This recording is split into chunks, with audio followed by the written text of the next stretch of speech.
diceritakan di Kisah bab 3. Ya. Silahkan Bapak Ibu mempersiapkan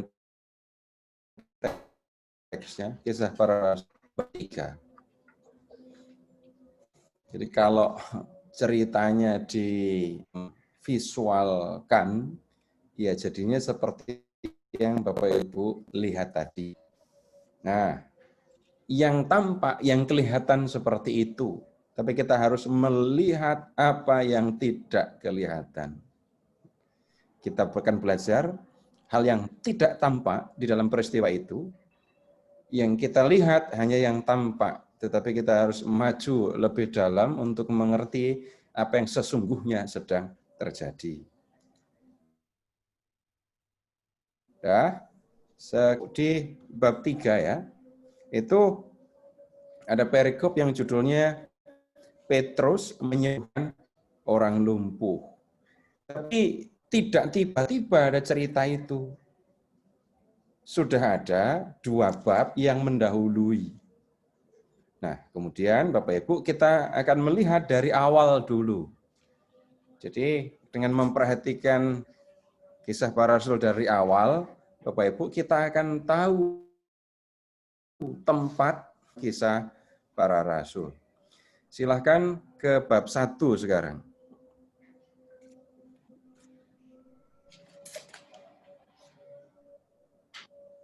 Kisah bab 1.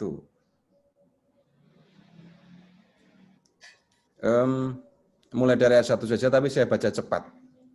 Hai Theophilus, dalam bukuku yang pertama aku menulis tentang segala sesuatu yang dikerjakan dan diajarkan Yesus sampai pada hari ia terangkat.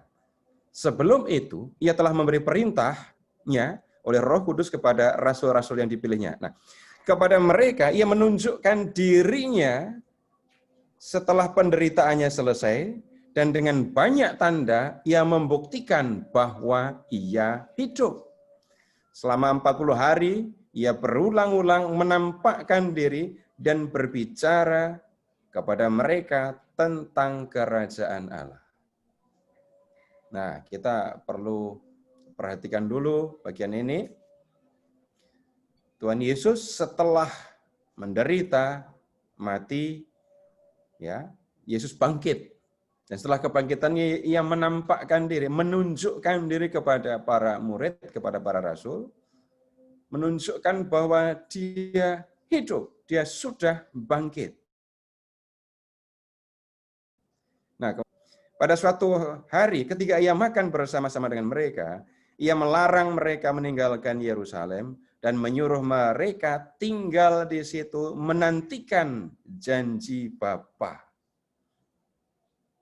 Nah, yang demikian katanya, telah kamu dengar daripadaku. Sebab Yohanes membaptis dengan air, tetapi tidak lama lagi kamu akan dibaptis dengan Roh Kudus.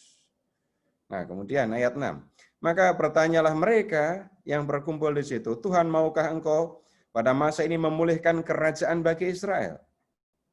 Jawabnya, engkau tidak perlu mengetahui masa dan waktu yang ditetapkan Bapa sendiri menurut kuasanya. Nah, ayat 8.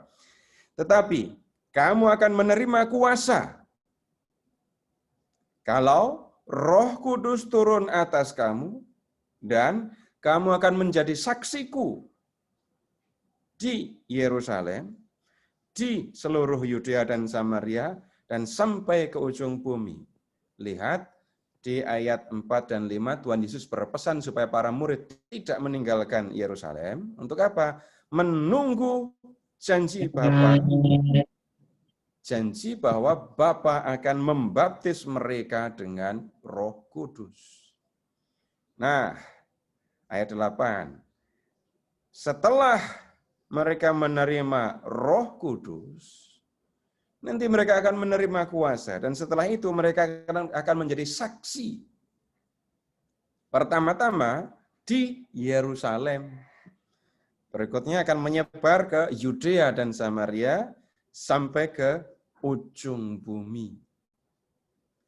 Syaratnya apa menjadi saksi?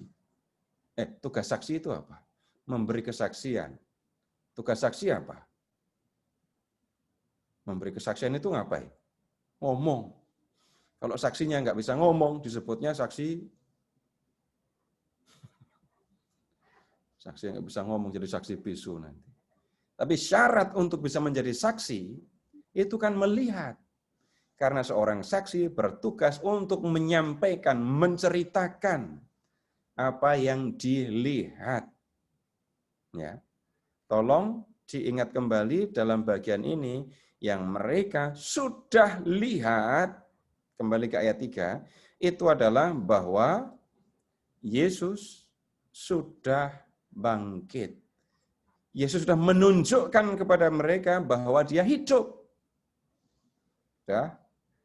Ini yang harus diperhatikan. Nah, berikutnya. Kembali kita lanjut ke ayat 9. Sudah itu ayat 9, Tuhan Yesus naik ke surga. Ya. Setelah Tuhan Yesus naik ke surga, para rasul melihatnya ya, ayat 12. Maka kembalilah rasul-rasul itu ke Yerusalem dari bukit yang disebut Bukit Zaitun. Tuhan Yesus naik ke surganya di Bukit Zaitun. Setelah Tuhan Yesus naik ke surga, para rasul kembali ke dalam kota. Ayat 13, setelah mereka tiba di kota, naiklah mereka ke ruang atas, tempat mereka menumpang. Ingat, para rasul bukan orang Yerusalem, mereka orang-orang Galilea. Sejak mereka mengikuti Yesus dalam rangka Paskahan, merayakan Paskah, ya, sampai Tuhan Yesus naik ke surga, mereka masih ada di Yerusalem ya. Dan mereka masih terus di Yerusalem. Mereka itu ialah Petrus dan Yohanes, Yakobus dan Andreas, Filipus dan Thomas, Bartolomeus dan Matius, Yakobus bin Alfeus dan Simon orang Zelot dan Yudas bin Yakobus. Mereka semua bertekun dengan sehati dalam doa bersama-sama dengan beberapa perempuan serta Maria ibu Yesus dan dengan saudara-saudara Yesus. Nah, kemudian kalau mau tahu mereka yang kumpul itu berapa, Bapak Ibu lihat di ayat 15, ada 120. Nah, kemudian ada peristiwa penggantian rasul. Karena Yudas Iskariot sudah tidak ada lagi, maka ada satu orang yang dipilih untuk menggantikan Yudas. Nah, tolong perhatikan syaratnya. Ayat 21. Jadi, harus ditambahkan kepada kami seorang dari mereka yang senantiasa datang berkumpul dengan kami selama Tuhan Yesus bersama-sama dengan kami. Yaitu, mulai dari baptisan Yohanes sampai hari Yesus terangkat ke surga meninggalkan kami untuk menjadi saksi dengan kami tentang kebangkitannya. Tugasnya memberikan kesaksian, dan yang harus mereka sampaikan adalah kebangkitan Yesus. Nah, yang dipilih itu Matias. Sekarang kita beralih ke bab 2. Ketika tiba hari Pentakosta, semua orang percaya berkumpul di satu tempat. Tiba-tiba turunlah dari langit suatu bunyi seperti tiupan angin keras yang memenuhi seluruh rumah di mana mereka duduk. Dan tampaklah kepada mereka lidah-lidah seperti nyala api yang bertebaran dan hinggap pada mereka masing-masing. Maka penuhlah mereka dengan Roh Kudus. Silahkan lihat Bapak Ibu, pada hari raya Pentakosta, para rasul dan murid-murid yang lain dipenuhi dengan Roh Kudus. Yang perlu diingat, ini bukan Pentakosta Kristiani, apalagi Pentakosta Katolik. Ini Pentakosta Yahudi. Dan perhatikan misalnya di ayat 1. Ketika tiba hari Pentakosta, semua orang percaya berkumpul di satu tempat. Nah, Bapak Ibu, ya agak lama ini para rasul di Yerusalem loh ya. Silahkan mengingat sebelum Paskahan, itu Tuhan Yesus dan para murid sudah tiba di Yerusalem loh ya. ketika Tuhan Yesus berada di Yerusalem, menginapnya itu sering di Bukit Zaitun, yang pada akhirnya Tuhan Yesus ditangkap di situ. Itu sebelum Paskah. Lalu Paskah, Tuhan Yesus merayakan Paskah, jamuan Paskah bersama murid-muridnya. Dah, habis itu Tuhan Yesus ditangkap, wafat, terus bangkit. Nah, kemudian tolong kembali ke bab 1 ayat 3. Sebab selama 40 hari ia berulang-ulang menampakkan diri dan berbicara kepada mereka. Ini penampakan perjumpaan Yesus dengan para murid sesudah kebangkitan itu berlangsung selama 40 hari. Kemudian Pentakosta itu dirayakan 50 hari setelah Paskah. Jadi ya saya hanya mengatakan Bapak Ibu lumayan lama ya para rasul tinggal di Yerusalem. Bapak Ibu nggak usah nanya ya itu mertuanya Petrus gimana kabarnya kalau ditinggal begitu lama. Nah, itu nggak akan dapat jawaban. Apalagi anak-anaknya, keluarganya bagaimana, Bapak Ibu tidak akan menemukan jawaban.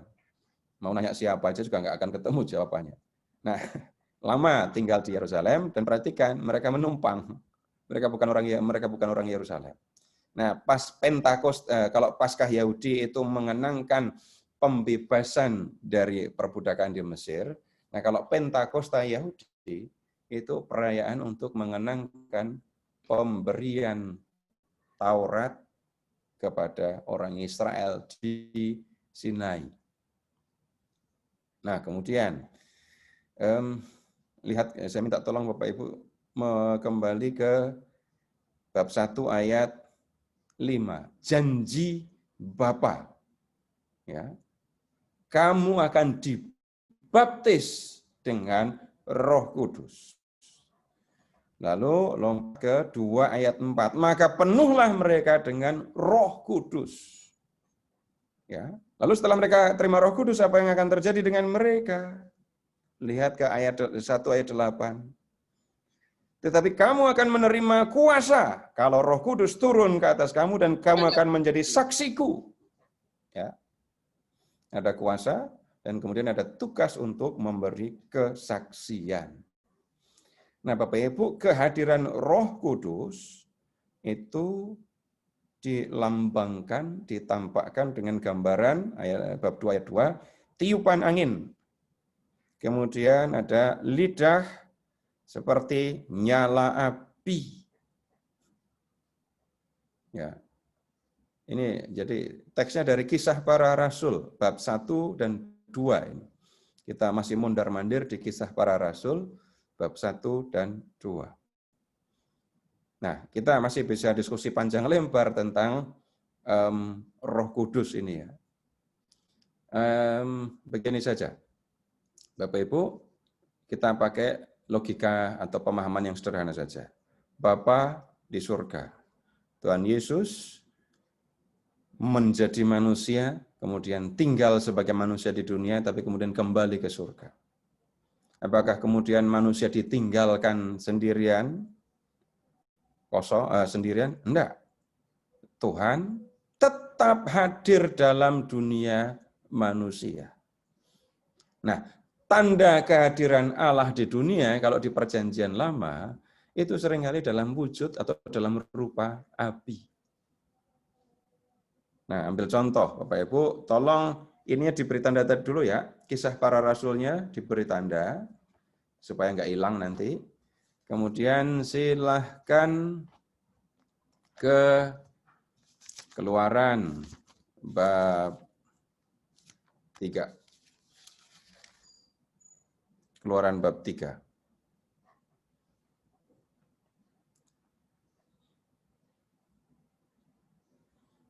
Keluaran bab 3. Silahkan ke ayat 2.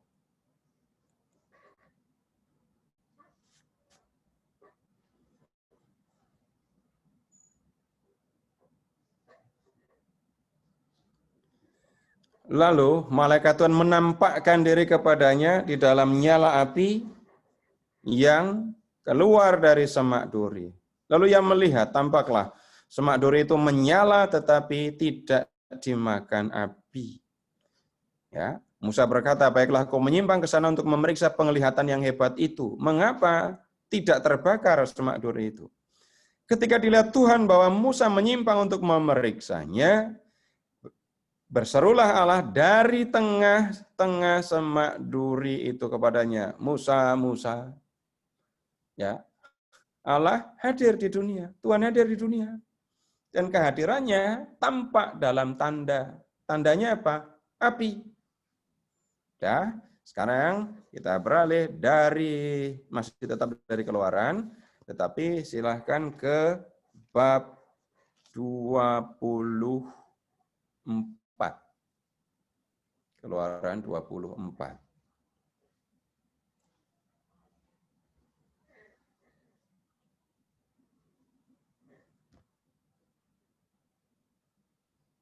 Kalau sudah ketemu udah bab 24.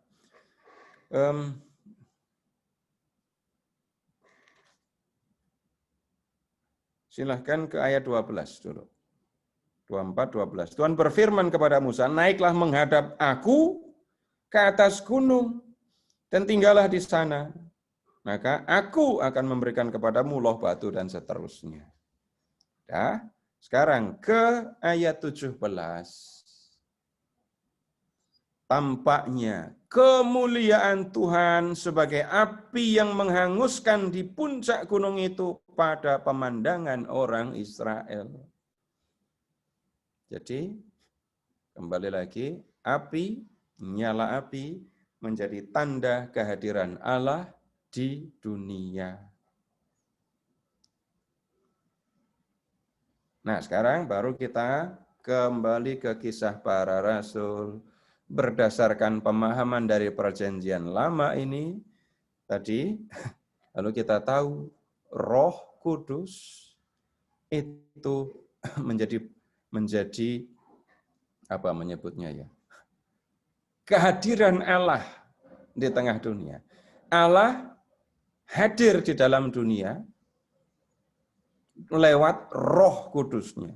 Dan kehadiran Roh Kudus di dalam dunia, kehadiran Allah di dalam dunia itu ditampakkan dalam tanda api. Enggak perlu memperdebatkan, nah kalau di kitab Keluaran apinya gede, kalau di kisah para rasul apinya cuma kecil. Tetapi bagaimanapun, ya Tuhan Yesus kalau memakai bahasa Injil Yohanes, tidak akan meninggalkan para murid sebagai yatim piatu. Ia akan mengutus seorang penolong yang lain, yaitu Roh Kudus.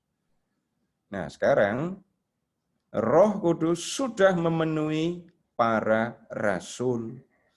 Dan para rasul memiliki kuasa dan siap untuk menjadi saksi, gitu ya. Nah, kemudian pada hari raya Pentakosta Yahudi ini banyak orang Yahudi berkumpul. Lihat sekarang Bapak Ibu ke bab 2 ayat 14.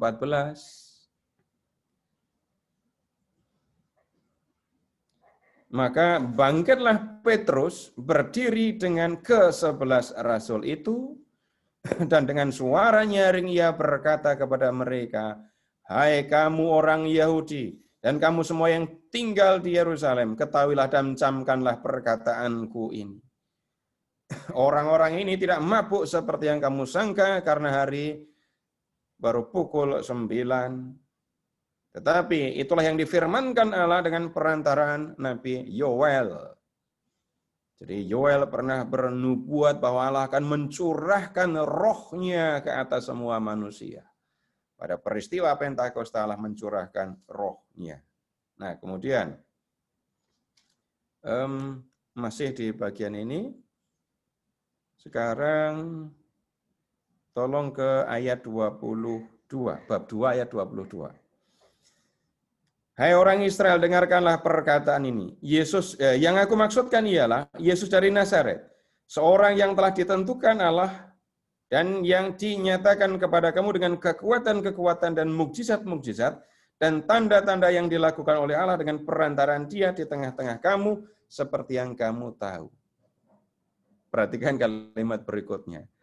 Dia yang diserahkan Allah dengan maksud dan rencananya telah kamu salibkan dan kamu bunuh oleh tangan-tangan bangsa durhaka. Petrus bicara kepada orang Yahudi tentang kematian Yesus. Dan Yesus mati bukan karena sebab yang wajar, tapi mati karena dibunuh oleh orang-orang Yahudi. Orang Yahudi, ini dalam tanda kutip, meminjam tangan bangsa asing untuk membunuh Yesus. Tetapi yang bertanggung jawab itu adalah orang Yahudi. Lihat, telah kamu salibkan dan telah kamu bunuh. Jadi mereka yang bertanggung jawab. Ayat 24. Tetapi Allah telah membangkitkan dia dengan melepaskan dia dari sengsara maut. Yang membunuh orang Yahudi. Yang membangkitkan Allah. Jadi yang dilawan oleh orang Yahudi siapa? Salah ya. Yang dilawan oleh Allah siapa? Orang Yahudi membunuh Yesus, Allah membangkitkan Yesus. Orang Yahudi pasti kaget dengar kayak gini kan. Ternyata yang dibunuh oleh orang Yahudi, terutama oleh para pemuka mereka, itu dibangkitkan oleh Allah. Lalu mereka sadar, ternyata dengan membunuh Yesus, mereka sudah melawan Allah. Ayat 37. Ketika mereka mendengar hal itu, hati mereka sangat terhalu, lalu mereka bertanya kepada Petrus dan rasul-rasul yang lain. Apakah yang harus kami perbuat, saudara-saudara? Jawab Petrus kepada mereka, bertobatlah, dan hendaklah kamu masing-masing memberi dirimu dibaptis dalam nama Yesus Kristus untuk pengampunan dosamu, maka kamu akan menerima karunia Roh Kudus. Ya. Lalu ayat 41. Dan orang-orang yang menerima perkataannya itu memberi diri dibaptis, dan pada hari itu jumlah mereka bertambah kira-kira 3.000 jiwa. Langsung satu paroki. Tuh, kalau mau bapak-bapak, ibu-ibu yang terlibat di awal pembangunan paroki Stefanus, jumlah jemaat atau jumlah anggota gereja, jumlah anggota warga paroki Stefanus dulu waktu berdiri berapa? Ada data enggak? Pasti ada data, cuman siapa yang ingat aja. Ini sekali baptis, sekali pemberitaan, Petrus langsung dapat 3.000. Jumlahnya bertambah kira-kira 3.000. Lalu sudah terbentuk jemaat kan ya. Nah, Bapak Ibu juga bisa mengingat begini, kalau hari itu 3.000 orang dibaptis, ya, dibaptis, harus ada air kan? Mungkin nggak baptisnya ditenggelamkan? Di Yerusalem ada sungai apa enggak? Nggak ada sungai, cuma ada 2 kolam penampungan. Dan kalau ditenggelamkan di kolam, saya hanya kasihan yang dibaptis setelah urutan ke 1.000 itu loh. Airnya sudah seperti apa? Jadi nggak usah bingung dengan baptisnya di mana, saya kok baptisnya cuma di gereja, nggak di Sungai Yordan. Lah, emang pembaptisan pertama di Yerusalem ini di Sungai Yordan. Silahkan lihat peta, Yerusalem ke Yordan itu berapa jauh? Jauh. Ya. Nah, kemudian sekarang sudah ada jemaat di Yerusalem. Dan para rasul, ini ya, masih ada di Yerusalem, belum kemana-mana.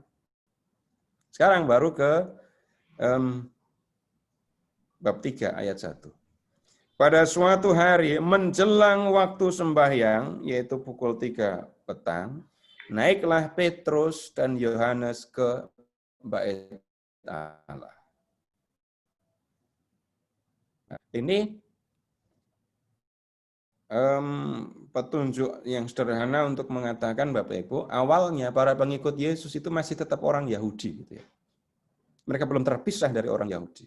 Mereka masih pergi ke Bait Allah, walaupun ya, lihat mereka juga beribadah sendiri. Tolong kembali ke bab 2 ayat 46.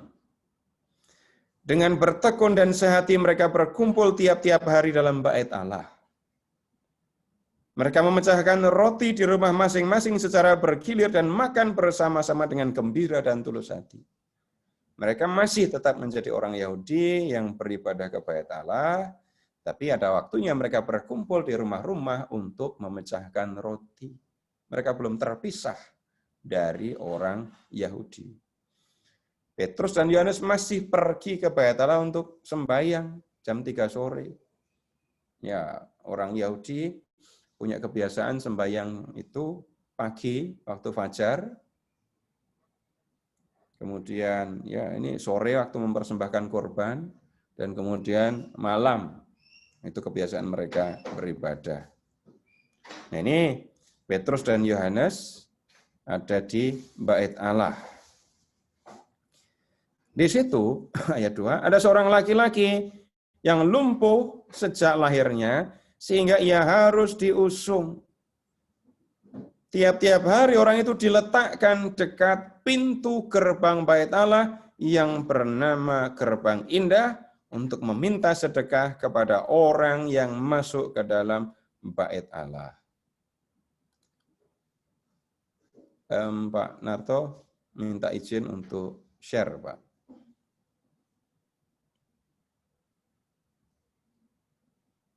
Gimana, Pak? Saya minta izin untuk share gambar. Oh iya, iya. Ya. Sebentar.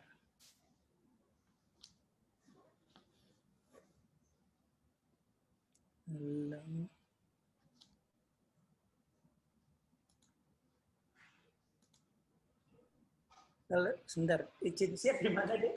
Zoom. Oh ya. More.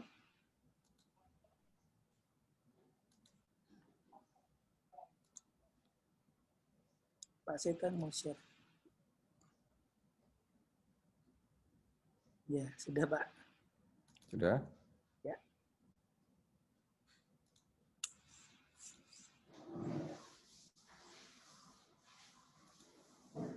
Ini maket Bait Allah ya. Ini pintu tembok paling luar. Bangunan utamanya yang ini. Di sini ada ruang Maha Kudus dan ruang kudus. Di depannya nggak kelihatan itu ada mesbah ada di situ. Kemudian di sini ini pelataran orang Yahudi. Nah, gerbang indahnya ini. Ini ada pintunya ini yang disebut gerbang indah ada di sini. Jadi orang Yahudi kalau sembahyang di sini. Orang Yahudi sembahyangnya di sini. Nah, Petrus dan Yohanes ada mau masuk ke sini, ya, lewat di sini. Ini yang disebut pintu gerbang indah itu. Nah, kita cuma bisa tahu begitu, Bapak Ibu, Bait Allahnya udah nggak ada, jadi ya kira-kira begitulah, gitu ya. Dah. Nah, sekarang begini. Ada orang yang mengemis di situ. Di tempat-tempat suci, tempat-tempat ibadah, tempat ziarah, itu biasa ada orang mengemis. Kenapa kok begitu? Orang Yahudi itu punya, apa menyebutnya ya, salah satu ungkapan kesalehan menurut orang Yahudi itu adalah memberi sedekah. Berdoa, berpuasa, dan sedekah. Itu tanda kesalehan orang Yahudi. Jadi orang akan dia katakan saleh kalau dia berdoa menurut jadwal sesuai dengan ketentuan, kemudian berpuasa, yang berikutnya memberikan sedekah. Jadi adanya pengemis di tempat-tempat ziarah itu memberi kesempatan kepada orang-orang yang berziarah untuk bersedekah, untuk mengungkapkan kesalehannya. Nah, kemudian lihat namanya pengemis, ya dia duduk di situ untuk meminta sedekah. Dan bisa dikatakan dengan sederhana saja, wajar kalau orang ini mengemis karena apa? Sejak lahir dia sudah lumpuh. Enggak usah diskusi juga kenapa kok begitu lahir sudah lumpuh. Dulu ibunya kurang vitamin apa, kurang nutrisi apa, itu bukan urusan kita ya. Tapi orang ini sejak lahir lumpuh, tidak bisa bekerja, dan yang dia bisa lakukan adalah mengemis. Dan untuk bisa sampai ke tempat ini, dia perlu bantuan orang lain. Dari kecil sampai usia lanjut, sampai dewasa, hidupnya bergantung kepada orang lain. Nah, kemudian, lihat, untuk meminta sedekah kepada orang yang masuk ke dalam bait Allah. Pengemisnya bukan cuma satu ya. Kalau pas hari-hari raya pasti banyak pengemis di situ. Ketika orang itu melihat bahwa Petrus dan Yohanes hendak masuk ke bait Allah, ya meminta sedekah. Meminta sedekah, minta uang. Mereka menatap dia dan Petrus. Lalu berkata, lihatlah kepada kami. Lalu orang itu menatap mereka dengan harapan akan mendapat sesuatu dari mereka.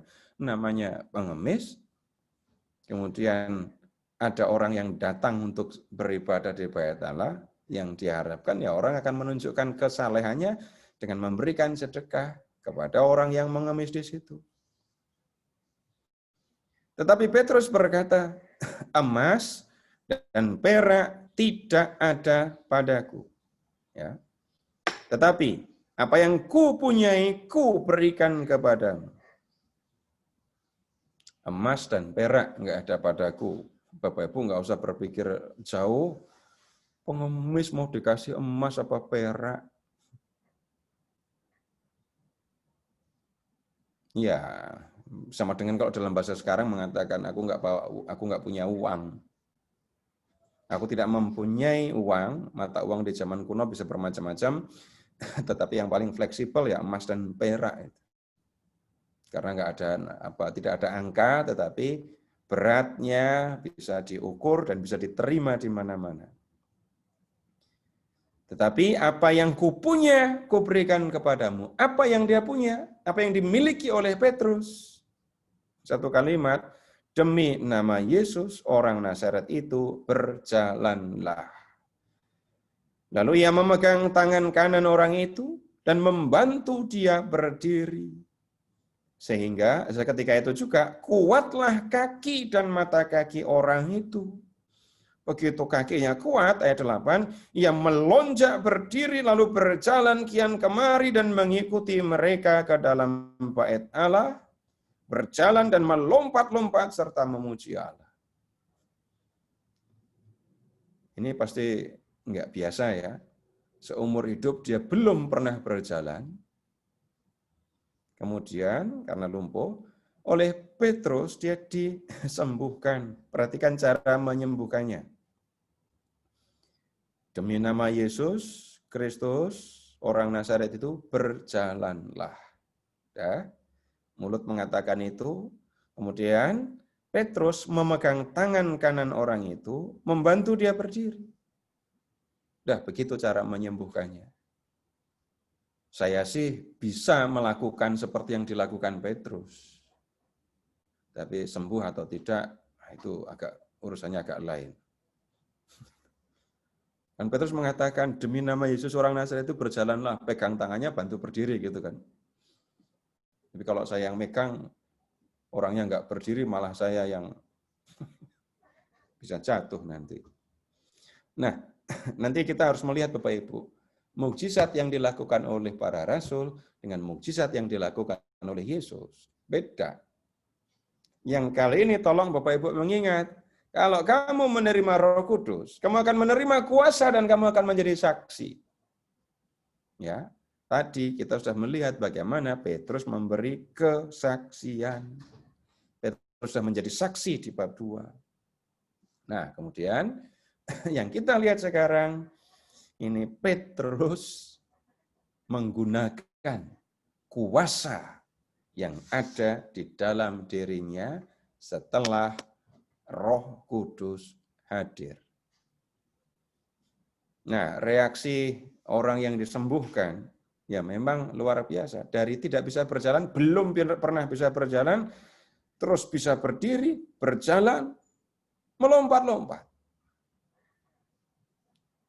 Tunggu dulu Bapak Ibu, kalau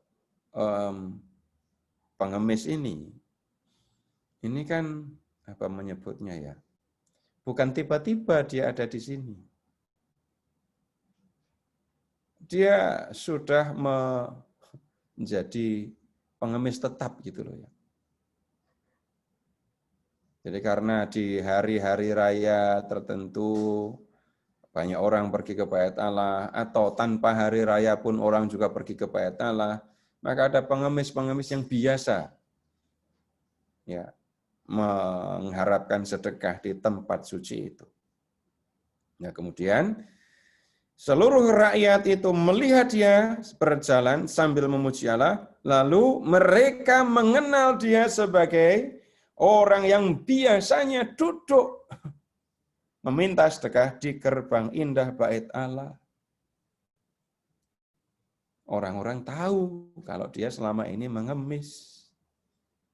Sayang Bapak Ibu, walaupun tahu tapi nggak ada yang tahu namanya itu. Siapa nama pengemis ini? Nggak ada namanya.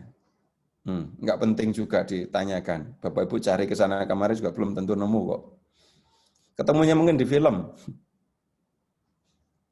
Ya, tapi orang tahu. Orang ini biasanya mengemis.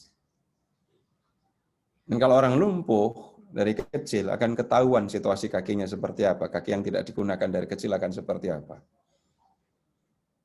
Orang tahu, orang mengenal dia. Orang yang biasanya mengemis sekarang berjalan, lompat-lompat. Dan semua yang tahu, yang mengenal dia, dulu lumpuh sekarang bisa berjalan, perhatikan, takjub, tercengang. Ya, nah kemudian orang itu tadi kan mengikuti mereka di ayat 8. Mengikuti Petrus dan Yohanes ke dalam Bait Allah. Ingat pintu gerbangnya tadi ya. Jadi pintu gerbang itu kalau orang memasukinya akan masuk pelataran tempat orang Yahudi akan berdoa. Tempat orang berdoa ini orang Yahudi semua yang ada di dalam berarti. Dan orang yang sudah bisa berjalan lepas dari kelumpuhan ini ikut mereka terus. Ayat 11 sekarang. Karena orang itu tetap mengikuti Petrus dan Yohanes, maka seluruh orang banyak yang sangat keheranan itu datang mengerumuni mereka di serambi yang disebut Serambi Salomo. Ya, masih ada di dalam komplek Bait Allah, ada di pinggiran orang Yahudi sembahyang tadi. Ya, Petrus, Yohanes dikerumuni orang banyak. Dan orang yang lumpuh tadi juga ada bersama dengan mereka. Petrus melihat orang banyak itu, lalu berkata, "Hai orang Israel, mengapa kamu heran tentang kejadian itu, dan mengapa kamu menatap kami seolah-olah kami membuat orang ini berjalan karena kuasa atau kesalahan kami sendiri?" Yang tampak oleh orang Yahudi, yang kelihatan oleh orang-orang yang mengenal pengemis itu bisa berjalan setelah Petrus mendekatinya, bicara dengan dia, memegang tangannya, lalu membantu dia berdiri. Itu yang kelihatan. Sehingga orang menyimpulkan berarti yang menyembuhkan adalah Petrus. Berarti Petrus adalah orang yang punya kemampuan untuk menyembuhkan. Sehingga orang banyak itu melihat Petrus dengan tatapan mata, dengan pandangan mata yang gimana? Kagum atau heran gitu ya. Nah, kemudian Petrus menggunakan situasi ini untuk berbicara tentang Yesus. Ada pola yang mirip Bapak Ibu. Silahkan kembali ke bab 2. Di bab 2 tadi, di Pentakosta ada peristiwa mukjizat bahasa kan. Para rasul berbicara dengan bahasa yang bisa dipahami oleh orang yang datang dari berbagai penjuru. Lalu di bab 2 ayat 13, sebagian orang menganggap para rasul sedang mabuk. Orang banyak berkumpul, mengerumuni mereka, lalu ada yang menuduh mereka mabuk. Tetapi Petrus kemudian bangkit dan berbicara, ini bukan orang mabuk. Yang sedang kamu lihat ini adalah pemenuhan Nabi Yoel. Nah, perhatikan cara Petrus berbicara. Ini kita bisa pelajari di Kisah Para Rasul. Ini Petrus baru saja menyembuhkan orang yang lumpuh, orang banyak berkumpul dan menyangka bahwa Petruslah yang menyembuhkan. Tapi Petrus mengatakan, bukan aku yang menyembuhkan. Nah, lihat ayat 13. Kembali ke bab 3. Sekarang ke ayat 13. Allah Abraham, Ishak dan Yakub, Allah nenek moyang kita telah memuliakan hambanya, yaitu Yesus, yang kamu serahkan dan tolak di depan Pilatus, walaupun Pilatus berpendapat bahwa ia harus dilepaskan. Tetapi kamu telah menolak yang kudus dan yang benar, serta menghendaki seorang pembunuh sebagai hadiahmu. Demikianlah, ia, pemimpin kepada hidup, telah kamu bunuh, tetapi Allah telah membangkitkan dia dari antara orang mati, dan tentang hal itu kami adalah saksi. Ini Petrus menggunakan kesempatan untuk bicara tentang Yesus. Apa yang disampaikan di bab 2 tadi, disampaikan kembali. Ya, kamu sudah membunuh Yesus. Tetapi Allah sudah membangkitkan dia yang kamu bunuh. Yang kamu bunuh itu sebenarnya bukan orang yang bersalah. Ingat, Pilatus sudah menentukan atau memeriksa dan tidak menemukan yang salah dalam diri Yesus. Tapi kalian, para pemuka Yahudi, orang-orang Yahudi, tetap menuntut supaya Yesus dihukum mati. Kalian lebih memilih seorang pembunuh bebas sebagai hadiahmu. Tapi kamu minta supaya orang yang benar malah kamu bunuh. Tapi lihat yang kamu lakukan sebenarnya. Lihat ia pemimpin kepada hidup telah kamu bunuh. Tetapi Allah membangkitkan dia. Wah, ini bisa menggemparkan.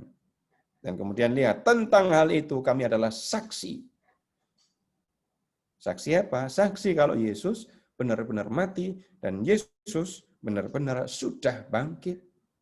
Dan ayat 16, karena kepercayaan dalam nama Yesus, maka nama itu telah menguatkan orang yang kamu lihat dan kamu kenal ini.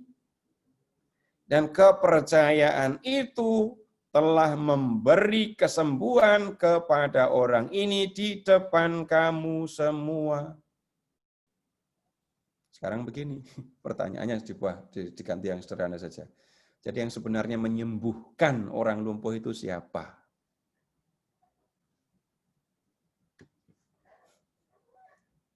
Lihat ke ayat 16. Dan karena kepercayaan dalam nama Yesus, maka nama itu telah menguatkan orang yang kamu lihat. Nama itu telah menguatkan orang yang lumpuh ini. Nama itu nama siapa? Nama Yesus. Jadi yang sesungguhnya menyembuhkan orang lumpuh itu bukan para rasul, melainkan Yesus. Nah, Bapak Ibu, para rasul dalam hal ini Petrus, itu membuat mukjizat. Seperti dulu Yesus juga membuat mukjizat. Yesus juga pernah menyembuhkan orang lumpuh. Tetapi ya, nilai atau makna mukjizat Yesus dengan makna mukjizat para rasul ini beda. Tolong Bapak Ibu mengingat begini saja. Pewartaan utama yang disampaikan oleh Tuhan Yesus. Bertobatlah sebab kerajaan Allah sudah dekat. Nah, sekarang begini, kalau Bapak Ibu tiba-tiba mendengar suara dari balik tembok, kerajaan Allah sudah dekat, Bapak Ibu akan ngapain? Tetap ngelihat ke laptop? Enggak, pasti akan noleh. Kalau ada orang yang mengatakan kepada Bapak Ibu, kerajaan Allah sudah dekat, Bapak Ibu akan langsung percaya atau nanya? Kerajaan Allah sudah dekat. Pertanyaannya apa? Mana? Enggak kelihatan. Ya udah, mana buktinya? Kalau kita mengamati mukjizat Yesus, Bapak Ibu akan menemukan mukjizat-mukjizat yang dilakukan oleh Yesus itu membuktikan bahwa kerajaan Allah sudah dekat. Ada penyembuhan, ada pengusiran roh jahat, terutama dua ini dulu. Kalau ada pengusiran roh jahat, itu lebih sederhana. Karena apa? Yang bisa berkuasa atas iblis, yang bisa mengalahkan iblis, yang bisa mengalahkan yang paling tinggi dalam roh-roh jahat, iblis, itu ya Allah. Kalau iblis terusir, kalau iblis bisa dikalahkan oleh Yesus, berarti itu tanda Allah sudah hadir. Itu tanda kalau kerajaan Allah sudah datang dalam diri Yesus. Nah, untuk menegaskan hal ini, Bapak Ibu, kisah para rasulnya diberi tanda, lalu tolong ke Injil Matius.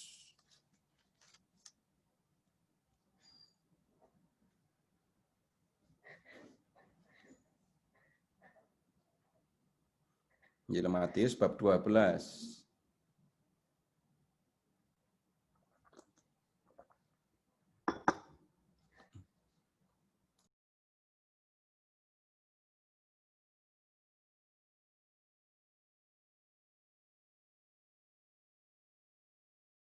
Lihat ke ayat 28. 12 ayat 28.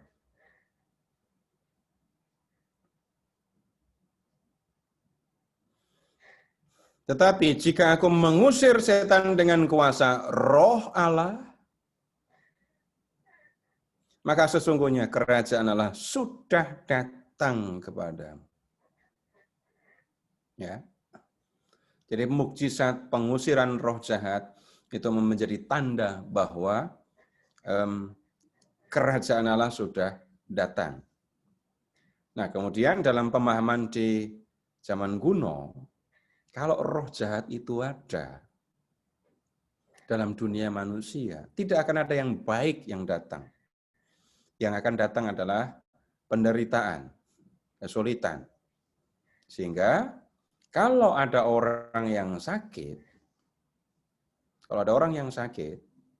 itu akan dianggap sebagai gangguan atau akibat dari kedatangan roh jahat atau iblis ke dalam dunia. Jadi mengingatnya begini saja, Bapak Ibu, ada iblis yang mengganggu manusia.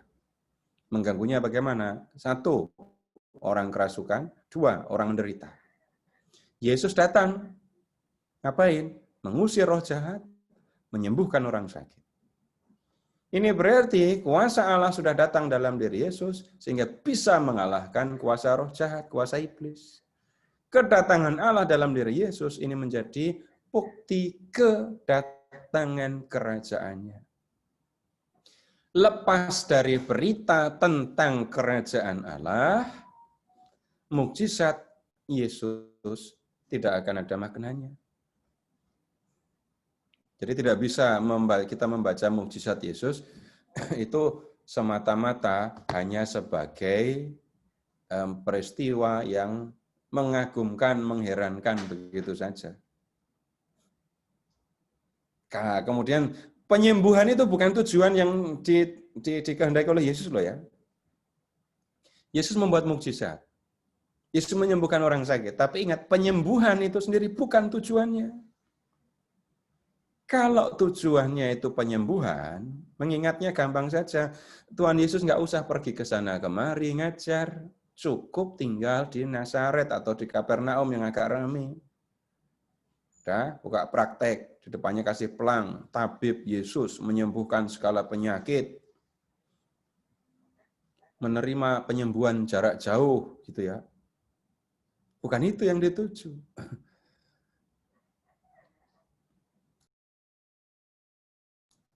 Mukjizat itu menjadi sarana untuk memberitakan datangnya kerajaan Allah. Nah, kalau para rasul membuat mukjizat, Bapak Ibu, urusannya lain. Kembali ke Injil, ke kisah para rasul. Kembali ke kisah para rasul.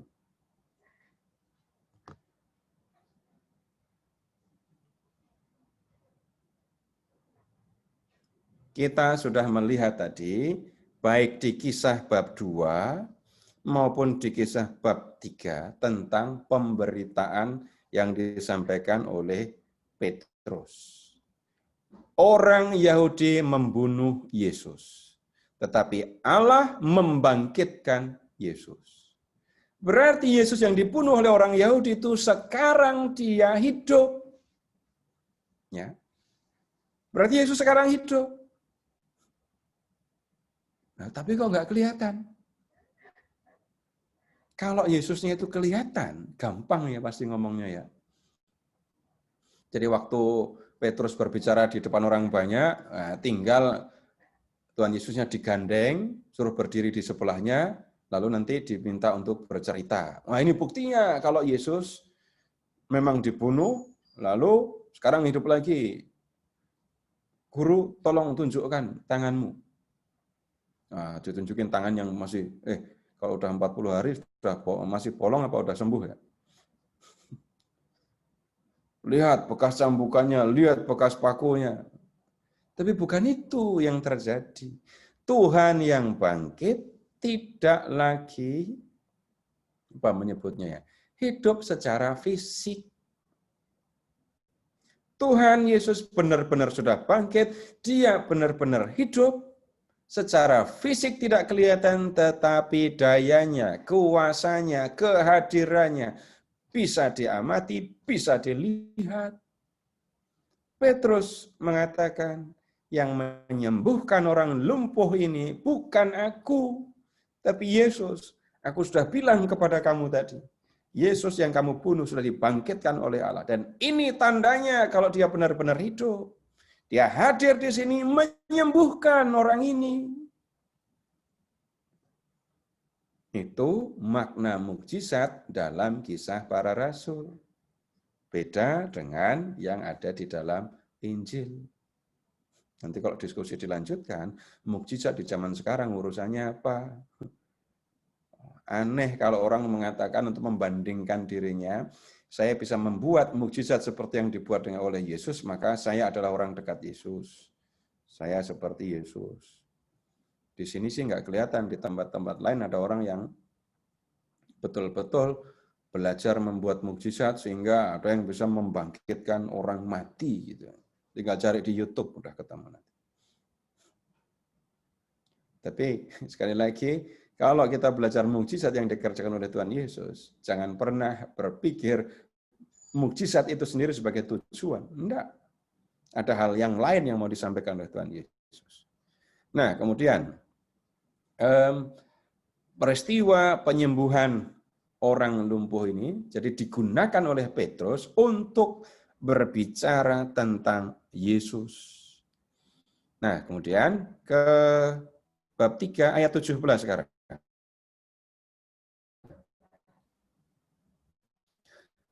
Hei saudara-saudara, aku tahu bahwa kamu telah berbuat demikian karena ketidaktahuan, sama seperti semua pemimpin kamu.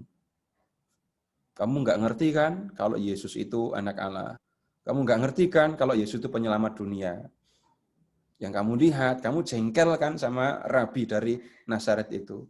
Karena dia hebat, pengikutnya banyak, berani menentang para pemuka Yahudi. Kamu nggak ngerti siapa dia yang sebenarnya kamu bunuh. Tetapi, ayat 18.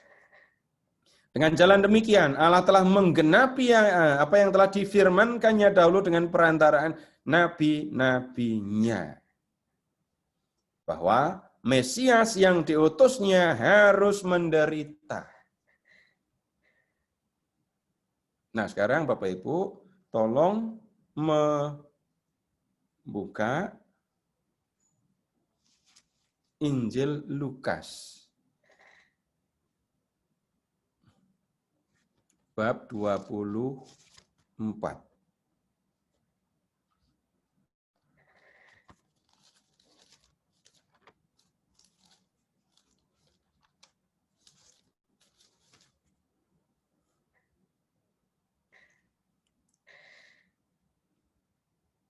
Mulai dari ayat 13. Ya.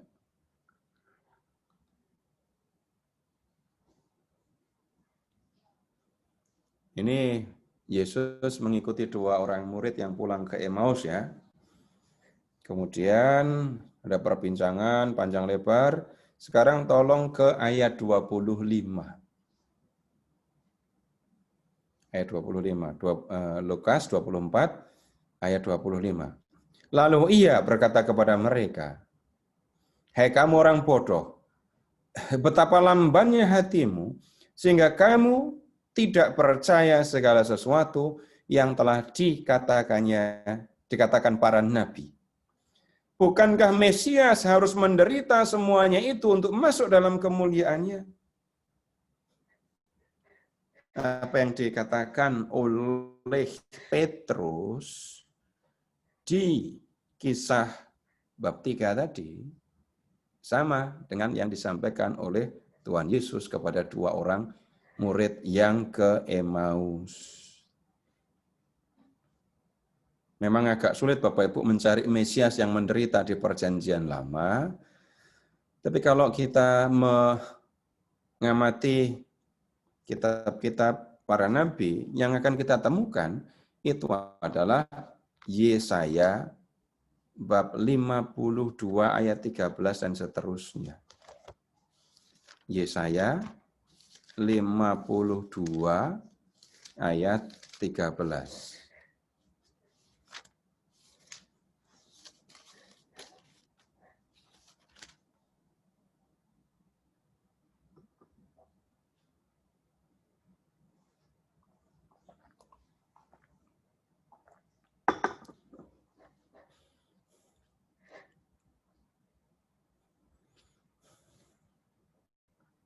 Ya, saya tidak akan diskusi panjang lebar tentang hal ini.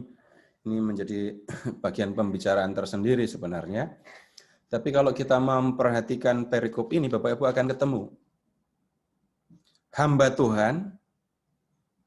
Tuhan ya di ayat 13. Ini adalah orang benar. Dia orang benar. Itu baru muncul di bab 53 ayat 9. Orang menempatkan kuburnya di antara orang-orang fasik dan dalam matinya ia ada di antara penjahat-penjahat sekalipun ia tidak berbuat kekerasan dan tipu tidak ada dalam mulutnya. Dari sini saja Bapak Ibu bisa mengingat kan. Ini kayak ngomongin, jadi yang dikatakan oleh Tuhan Yesus di Injil Lukas dan Petrus di Kisah Para Rasul, tunggu, putus-putus ya? Suara saya lancar? Lancar. Lancar, Pak. Oke, ya. Lancar kok. Sampai di Amerika lancar kok. Waduh. Iya, saya tinggal di Amerika. Oh ya, syukurlah kalau lancar sampai di sana. Ya, jadi yang kita lihat di dalam perikop ini di kitab Nabi Yesaya, ada hamba Tuhan, dia orang benar, ya, dia tidak melakukan kesalahan, tapi dia mati sebagai atau seperti orang yang melakukan banyak kesalahan, karena matinya bersama dengan penjahat-penjahat. Ya. Tapi kemudian hamba Tuhan yang menderita demi keselamatan orang banyak ini, kemudian dimuliakan oleh Allah. Lihat ke bab 53 ayat 11 ya. Sesudah kesusahan jiwanya, ia akan melihat terang dan menjadi puas. Jadi menurut Injil Lukas dan Kisah Para Rasul, Mesias yang menderita tapi kemudian mulia, itu sebenarnya adalah hamba Tuhan yang disebutkan di dalam kitab Nabi Yesaya ini.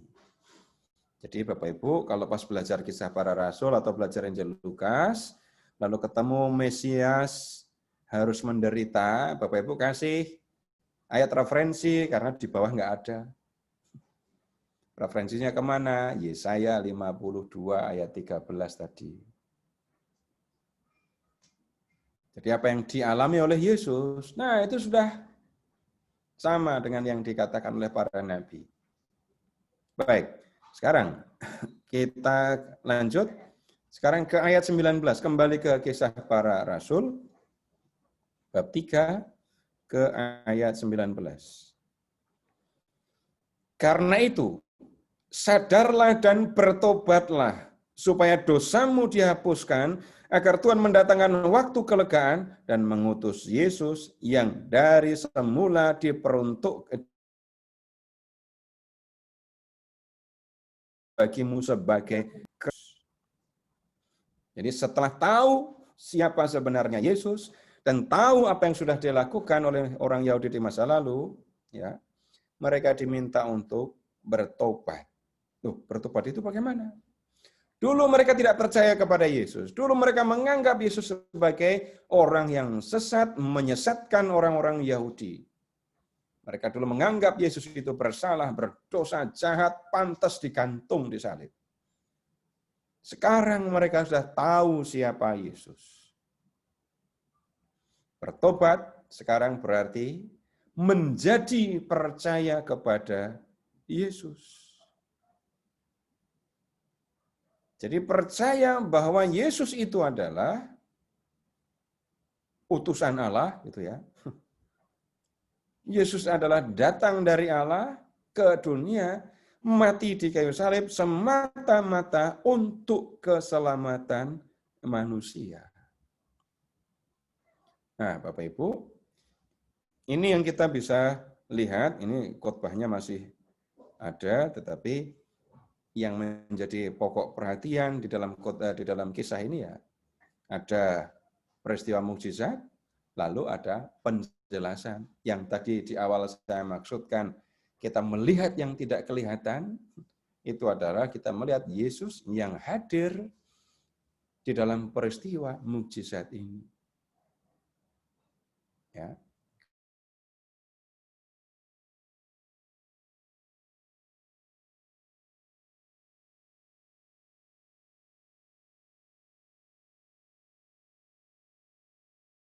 Bapak Budi Baptis, pernah nggak sekali aja muncul keinginan melihat Tuhan Yesus, ketemu Tuhan Yesus langsung? Atau minimal ketemulah sama Bunda Maria gitu.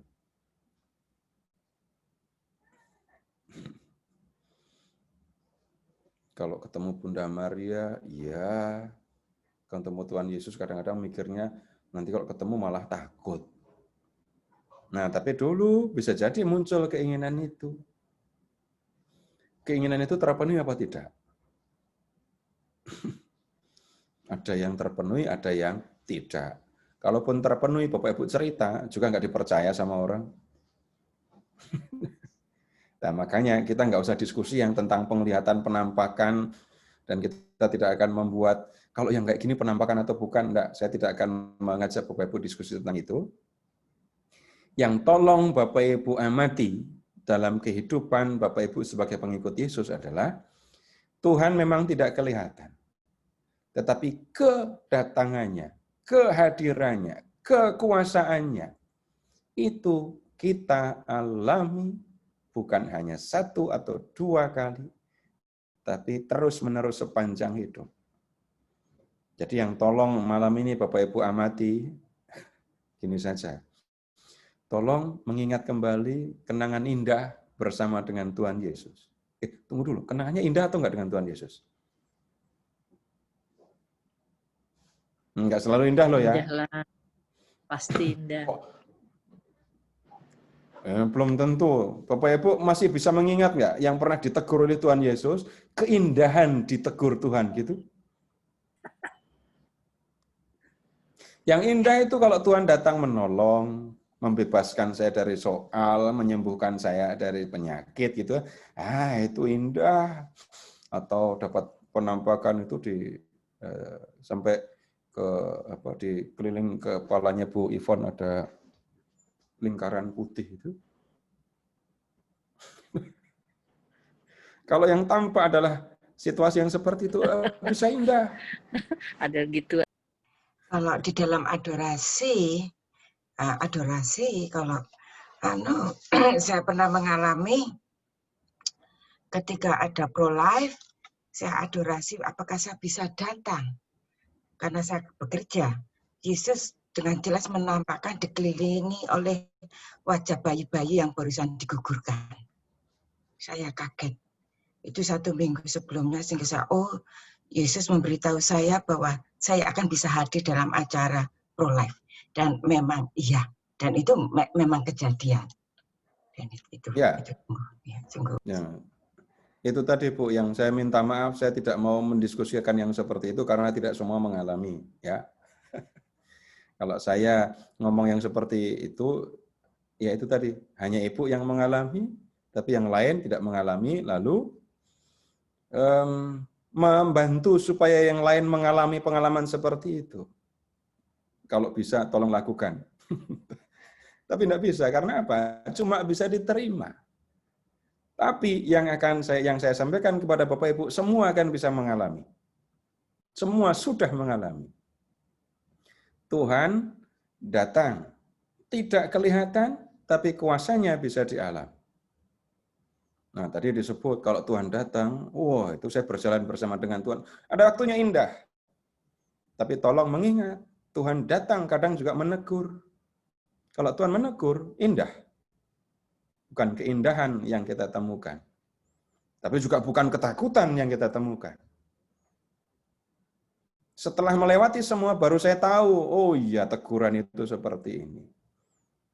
Ketika Tuhan datang untuk melatih kita, Bapak Ibu tidak akan mengatakan, indah sekali ketika Tuhan datang.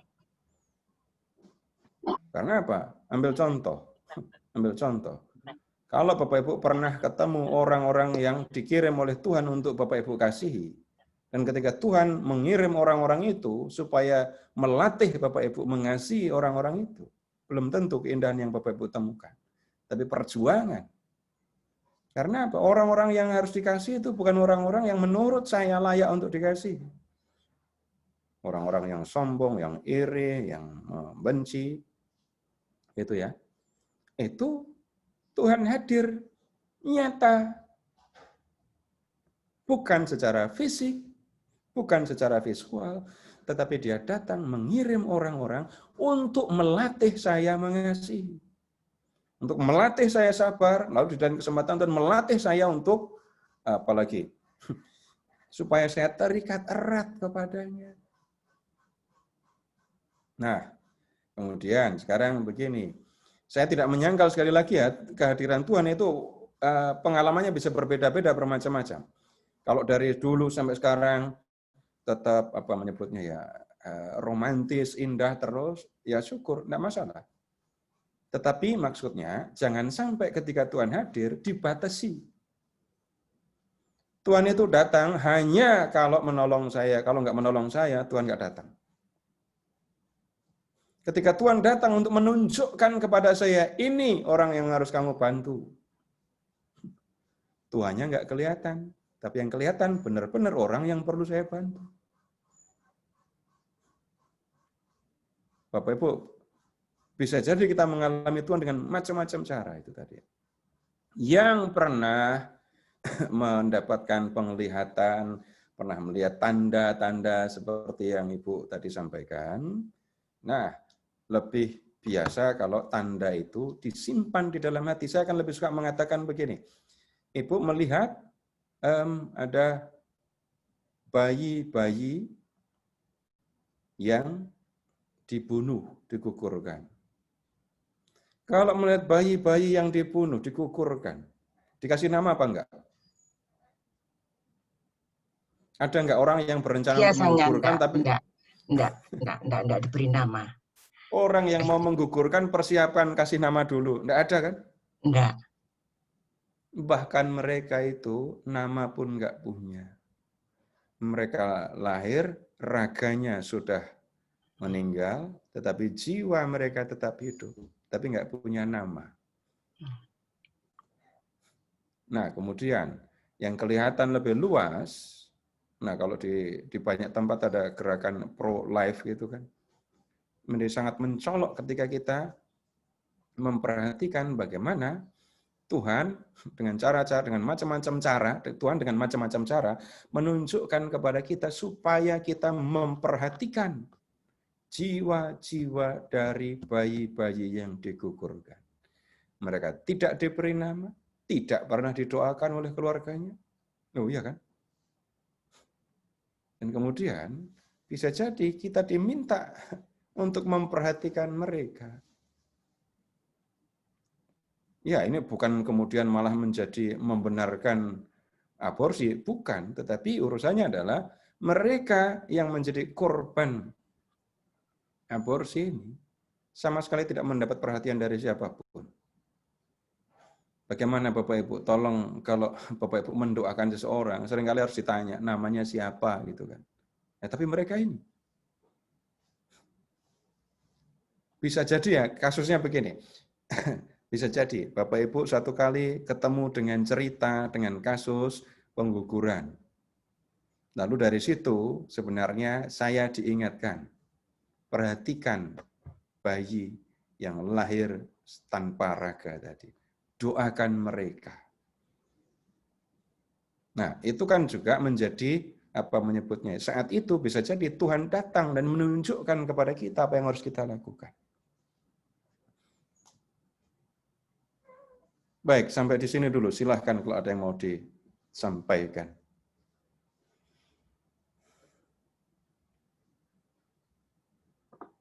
Ada yang perlu ditanyakan? Ya, Bapak Ibu ada yang mau bertanya? Silakan.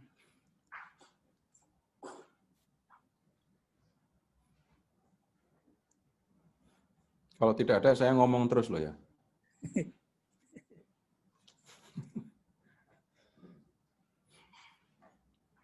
Ya udah, saya ngomong terus kalau nggak ada.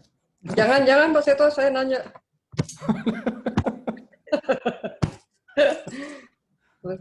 Nanya singkat aja Pak.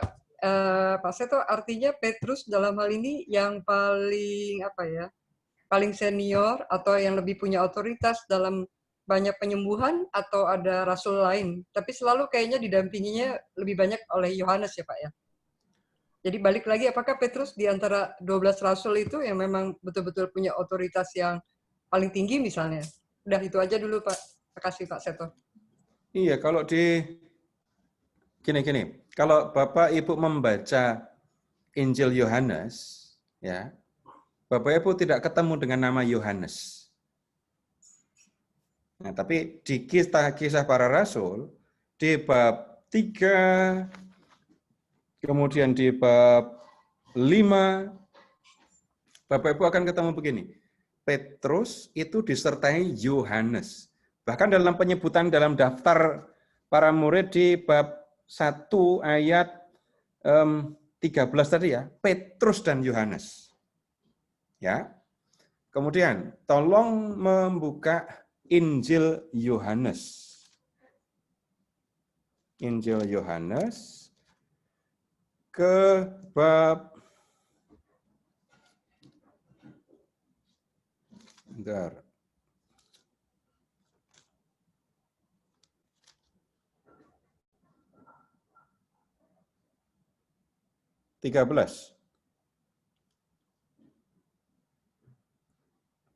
Yohanes 13 ayat 23.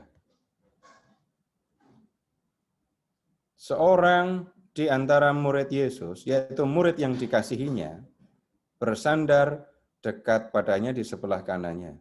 Kepada murid itu, Simon Petrus memberi isyarat dan berkata, tanyalah siapa yang dimaksudkannya. Murid yang dikasihi bersama dengan Simon Petrus. Ya. Kemudian sekarang masih di Injil Yohanes ke bab 18.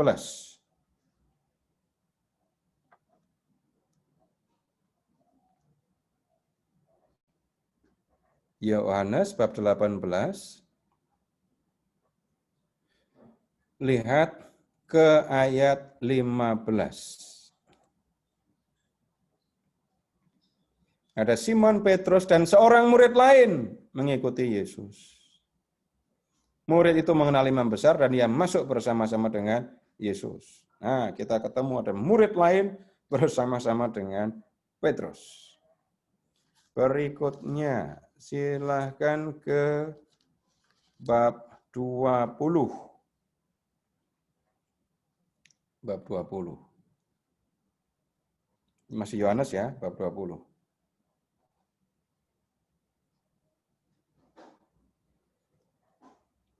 Ayat 1. Pada hari pertama minggu itu pagi-pagi benar ketika hari masih gelap, pergilah Maria Magdalena ke kubur itu dan ia melihat bahwa batu telah diambil dari kubur. Ia berlari-lari mendapatkan Simon Petrus dan murid lain yang dikasihi Yesus. Ayat 3. Maka berangkatlah Petrus dan murid yang lain itu ke kubur. Nah sebenarnya Bapak Ibu, di dalam Injil Yohanes kita tidak ketemu nama murid Yohanes ini. Yang ada murid yang dikasih. Dari mana kita tahu kalau murid yang dikasih itu adalah Yohanes? Di dalam Injil, murid yang dikasihi seringkali bersama dengan Petrus. Di Kisah Para Rasul, yang sering bersama dengan Petrus adalah Yohanes. Karena itu, kita tahu murid yang dikasih itu adalah Yohanes. Sekarang ke bab 21. Masih Yohanes bab 21.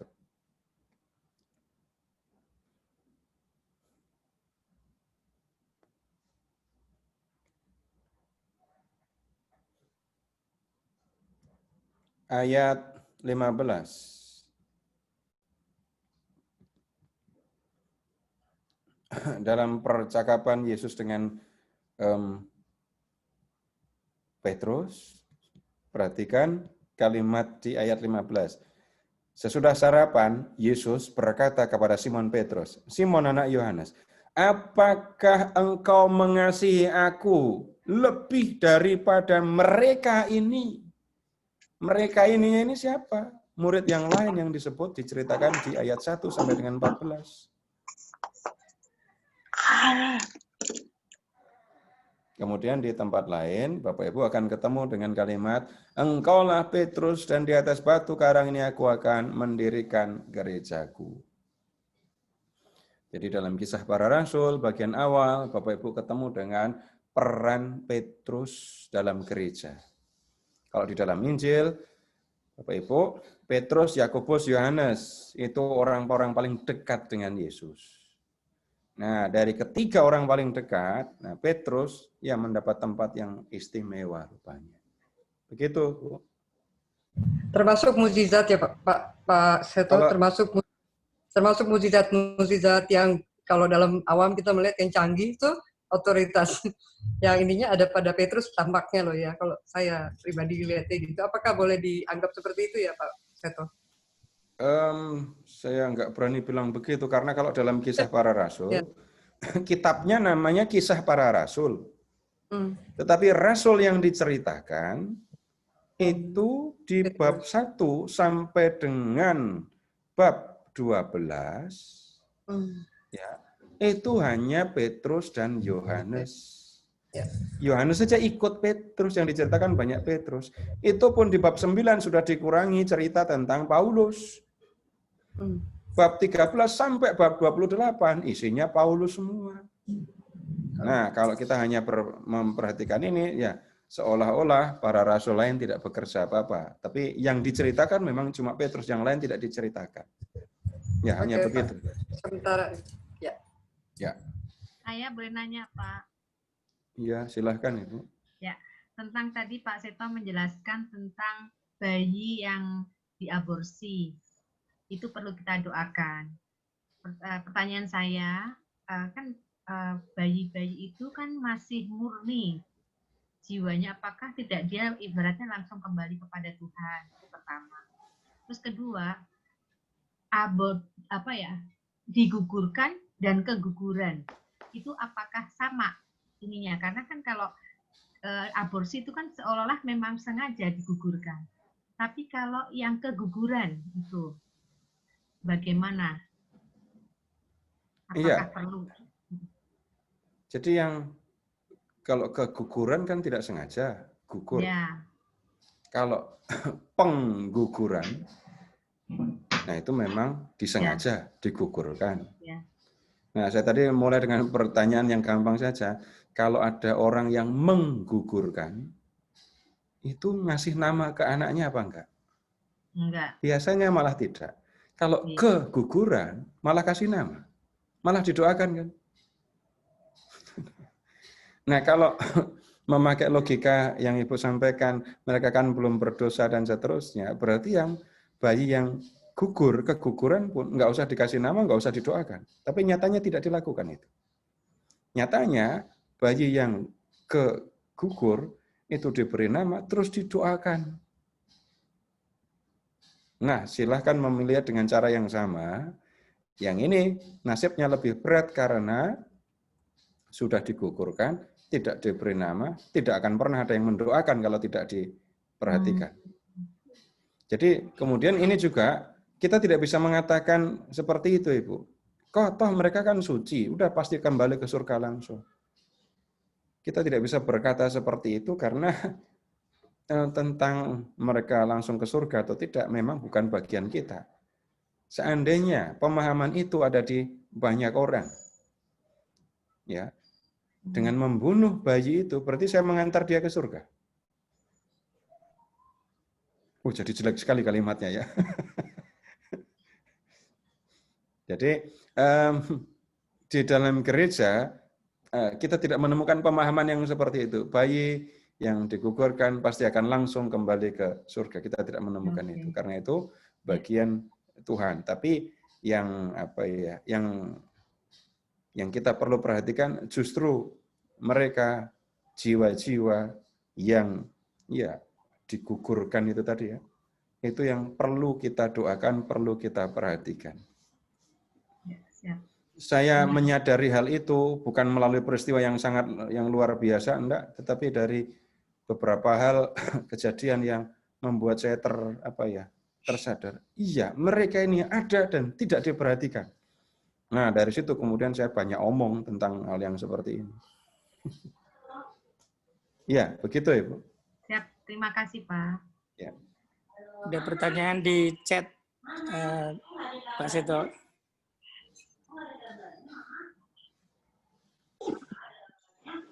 Di chat Pak Seto. Ya, kenapa mata kakinya kok disebut? Itu. Kenapa mata kaki itu kan sebenarnya sudah bagian dari kaki. Kenapa mata kaki kok disebut? Mata kaki yang disebutkan. Iya. Pernah ngelihat mata kaki? Nggak pernah perhatikan malah. Pernah lah. Kalau ada pernah mengamati lebih lanjut fungsi mata kaki. Ketika mata kaki sakit, apa yang akan bisa terjadi? Nggak bisa berdiri tegak. bisa Itu jalan. sama dengan kalau ibu jari nggak ada, itu sekuatnya orang, ibu jarinya nggak ada, nggak akan bisa berdiri tegak. Tapi kenapa kok mata kaki yang disebut? Karena ya mata kaki memiliki fungsi yang penting ketika orang mau berdiri dan berjalan. Tunggu dulu. Minta maaf Bapak Ibu, pernah memperhatikan orang yang kaki cacat?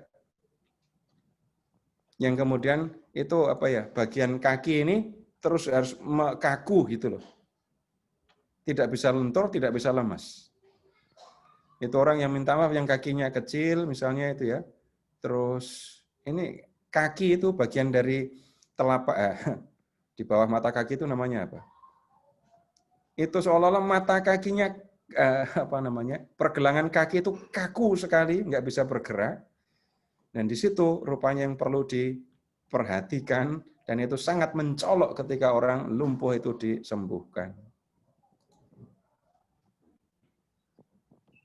Ada satu pertanyaan lagi Pak Seto. Ini Nah, sekarang itu yang tadi saya sebut. Nah, kalau sekarang Tuhan memberikan mukjizat, itu apa maksudnya? Tunggu dulu. Bahkan untuk mengerti mukjizat, kita perlu tahu dulu. Ada, Bapak Ibu pernah nggak melihat sesuatu yang mengagumkan tapi nggak kagum? Mengagumkan tapi nggak kagum.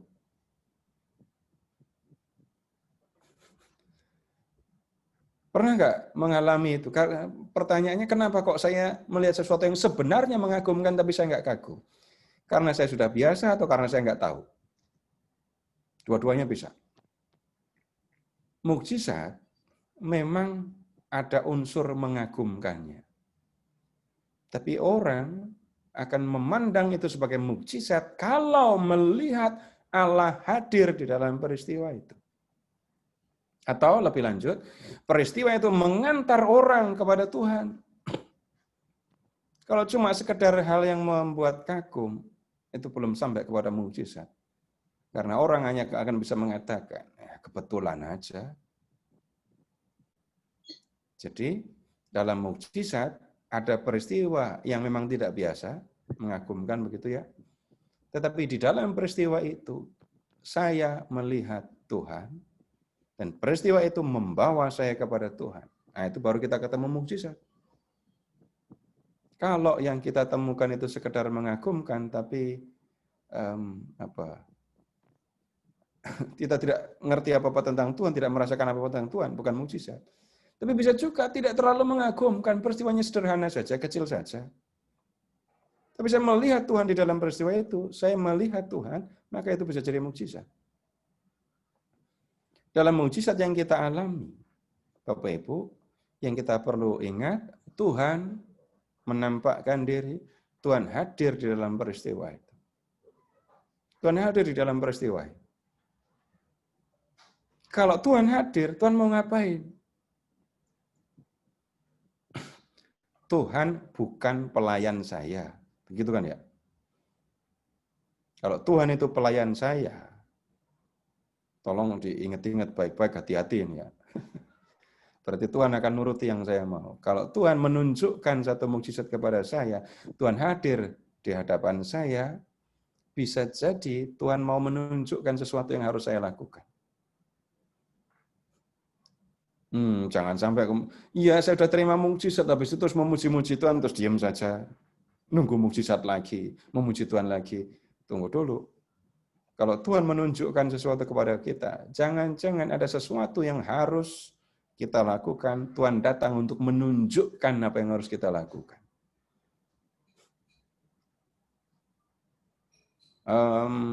Ya banyak, saya tidak memberi contoh lah nanti. Jadi yang saya sampaikan bukan sekedar apa menyebutnya ya, bukan sekedar pengalaman, tapi juga lihat saja dalam banyak kesempatan.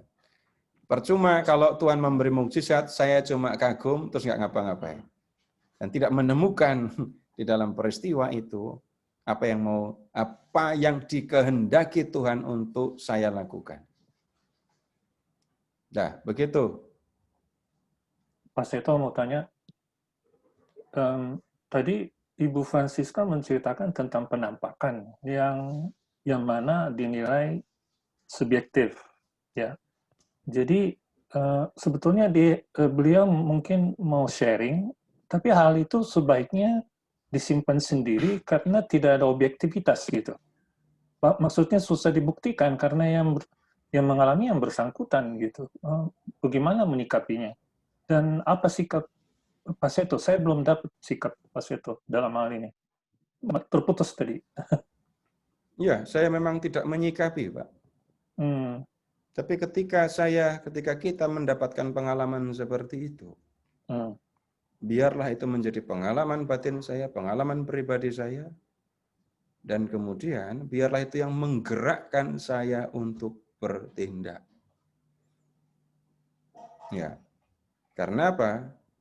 Seandainya Bapak, Ibu mengalami yang seperti itu, lalu Ibu bicara, Bapak bicara kepada orang lain, orang akan percaya? Mungkin percaya. Ada yang menolak? Banyak. Orang akan menilai Ibu Bapak bagaimana? Berbeda-beda. Lalu yang akan terjadi dengan itu semua apa?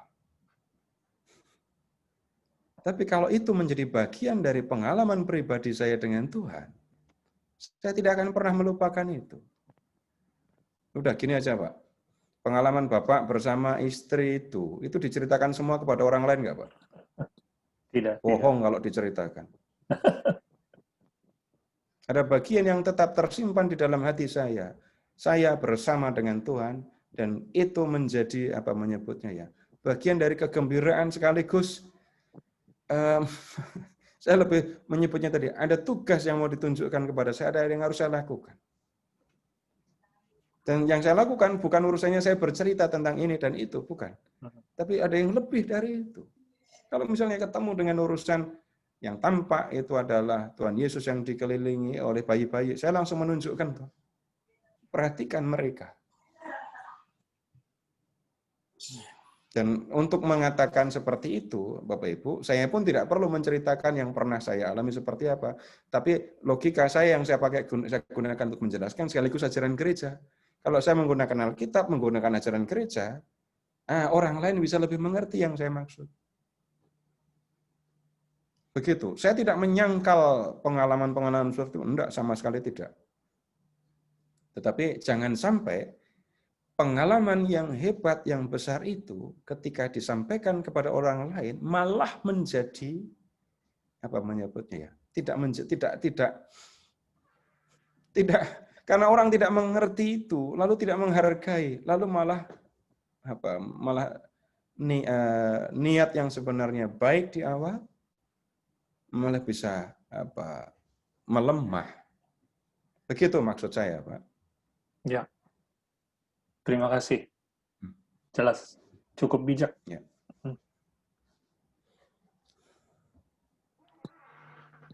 Ya, begitu dulu.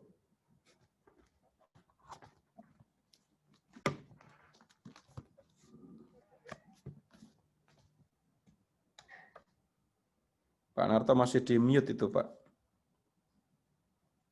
Ya, baik Pak Sito. Terima kasih banyak Bapak-Ibu sekalian. Kita belajar dari Rasul Petrus. Semua yang kita lakukan, di balik itu semua ada Yesus. Baik, kita akan lanjut di sesi ketiga minggu depan. Rasul Petrus di Mahkamah Agung ya, Mahkamah apa nih?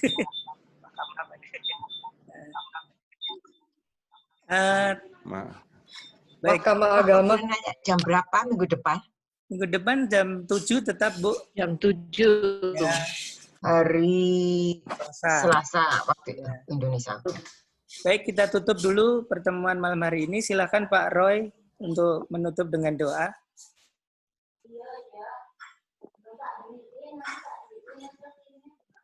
Pak Roy masih? Masih Pak, masih hidup. Ya, silakan Pak. Mari kita satukan hati kita dalam nama Bapa dan Putra dan Roh Kudus. Amin. Allah Bapa yang Maha Kasih, puji syukur atas segala rahmat yang sudah Kau curahkan hingga kami menyelesaikan bimbingan oleh Pak Seto Bapak. Begitu luar biasa, kami kembali bisa menemukan nilai-nilai iman yang sangat bermanfaat bagi kami Bapak. Semoga ini tidak hanya menjadi sekedar pengetahuan, tapi justru menjadi sarana bagi kami untuk memuliakan nama-Mu. Untuk itu Bapak kami juga mohon berkat bagi Pak Seto, untuk segala karyanya, pengajarannya, dan buat kami semua yang tekun dan setia mengikuti Bapak. Karena kami merasakan ada nilai-nilai kebaikan, ada hal yang menguatkan, ada hal yang mendorong kami untuk siap melaksanakan dalam kehidupan kami sehari-hari. Sekali lagi Bapak, kami mohon berkat buat kami semua, dan doa ini kami mohon dan persembahkan demi Kristus Putra-Mu, Tuhan dan pengantara kami. Amin. Amin. Dalam nama Bapa dan Putra dan Roh Kudus. Amin. Amin. Terima kasih Pak Roy. Terima kasih Pak. Terima kasih Pak Terima Seto. kasih Mas Seto. Ya, terima kasih. Pak Seto. Terima kasih Pak Natos.